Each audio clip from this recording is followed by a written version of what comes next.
Oi gente, boa noite. Sou a Rita Cássia, professora de língua portuguesa, e hoje é a nossa terceira aula online, terceira aula virtual. Ontem nós falamos sobre, na primeira aula nós falamos sobre os elementos da narrativa, né? Ontem nós falamos sobre os marcadores temporais e os marcadores espaciais, né? E hoje nós vamos falar sobre conotação e denotação de um texto. Primeiro eu tenho que falar para vocês o que é denotação e conotação. Denotação é quando a gente pega um texto ou uma expressão ou uma palavra que nós conseguimos entender ela literalmente, ou seja, ela tem aquele significado que está lá no dicionário. Se eu falar assim, nossa, essa menina está bonita hoje. Ela está bonita hoje. Essa menina está bonita hoje. Eu não vou entender nada além disso. Tá? Então, quando a gente pega um texto que a gente lê e cada palavra quer dizer aquilo que está no dicionário, realmente, literalmente, é no sentido denotativo.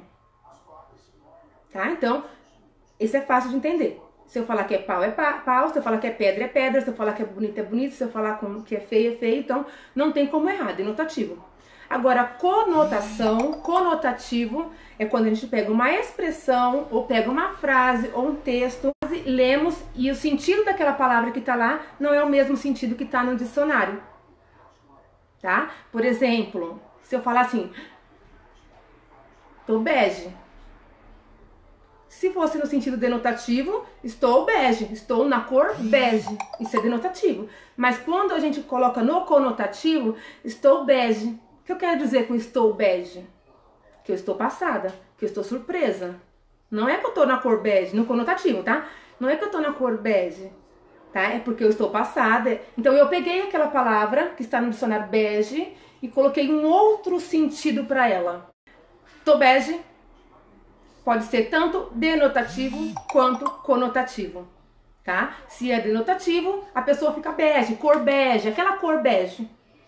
Se for denotativo, a pessoa fica cor bege. Se for conotativo, quer dizer que a pessoa está surpresa. Então a palavra bege, ela mudou o sentido. Então quando a palavra foge, perde o seu sentido original, quer dizer que ela está no sentido conotativo da palavra.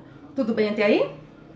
Bom, quando a gente usa o denotativo e o conotativo, automaticamente nós temos que usar alguns recursos da língua portuguesa que chama figuras de linguagem. Então hoje vai ser metáfora e prosopopeia. Prosopopeia, nome estranho, é estranho, mas tem que gravar, tá bom? Então, ó, o que é a metáfora?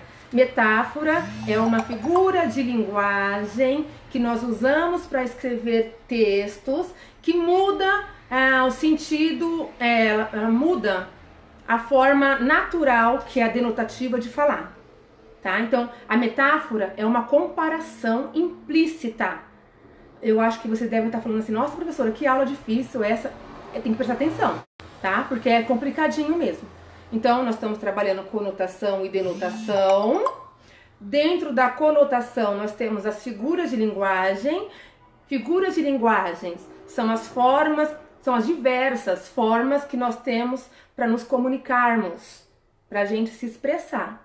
Nós podemos, e a gente faz isso o tempo todo, a gente usa várias figuras de linguagem para se expressar o tempo todo, tá? Só que nós não sabemos, vocês não sabem que estão usando, mas estão usando porque é natural, tá? Então a gente vai começar a nomear esse jeito de se comunicar. A metáfora é uma comparação implícita. O que é implícito? É que não está muito claro, é que não está claro. Exemplo, esse menino, nossa, ele está lindo. Esse menino é um touro. Como assim? Ele é forte como um touro. Eu não usei a palavra como, mas eu sei que ele está sendo comparado. O menino está sendo comparado com um touro, porque o touro é forte e a pessoa está querendo dizer que aquele menino também é forte. Então, a metáfora é uma comparação, mas é uma comparação que nós não usamos os conectivos. Não usamos a palavra igual, não usamos a palavra que nem, não usamos a palavra como. A gente vai direto. Quando a gente quer falar que a pessoa é falsa, Nossa, que cobra. Não é que cobra. Ela é traiçoeira como uma cobra. Só que eu não falei nada disso. Eu falei, nossa, que cobra. Eu quero dizer que ela é falsa igual uma cobra. Só que eu não usei a palavra como, eu não usei a palavra falsa, eu não usei, eu fui direto. Então, quando a gente faz esse tipo direto de comparação, nós chamamos de metáfora. É uma comparação direta que não usa conectivos. Então, na maioria das vezes, nós vamos usar metáfora no sentido conotativo do texto. A segunda figura de linguagem que a gente vai trabalhar aqui é a prosopopeia. Nome estranho, né? Prosopopeia. Fala aí comigo, prosopopeia. Prosopopeia, tá? Então, a segunda figura de linguagem que nós vamos trabalhar é a prosopopeia. A prosopopeia é a personificação das coisas, tá? Então, assim, é quando nós damos vidas, nós damos características a seres inanimados. Nós damos características humanas para coisas que não são humanas. Isso é a prosopopeia, tá? Então, nós costumamos falar que coisas que não são seres humanos têm característica de seres humanos. E aí eu peguei 2 exemplos aqui para citar para vocês, tá? Eu trouxe 2 exemplos de prosopopeia para que vocês possam entender melhor e é muito fácil, tá? Então, ó, primeiro, eu coloquei: o dia acordou feliz e o sol sorria para mim. O dia é ser humano? Não. Qual é a característica de ser humano que eu atribuí para o sol? Ele acordou. Quem acorda? Quem acorda? Ser humano acorda, animal acorda, o sol. Nós falamos que ele acorda quando ele desponta, quando ele aparece pra gente. Mas nós demos características humanas, características de seres vivos para seres não humanos, não vivos. Então, o sol acordou. Qual é a característica? Acordou. O sol acordou feliz e ele estava feliz ainda. Coisa que ser humano vive, sente. Animal também. Mas nós falamos que o sol acordou feliz, o dia acordou feliz e o sol sorria para mim. O sol sorria. Quem sorri? Ser humano, né? E aí nós estamos dando característica mais uma vez a seres que não são humanos e nem animais, tá? E aí tem outra frase aqui: naquela noite a lua beijava o sol. Quer dizer que naquela noite a gente pôde ver o sol e a lua. Nós podemos ver a chegada do sol, o sol indo embora e a chegada da lua. Nós queremos dizer isso, tá? Mas aí falou aqui que o sol beijou a lua. Quem beija? Ser humano.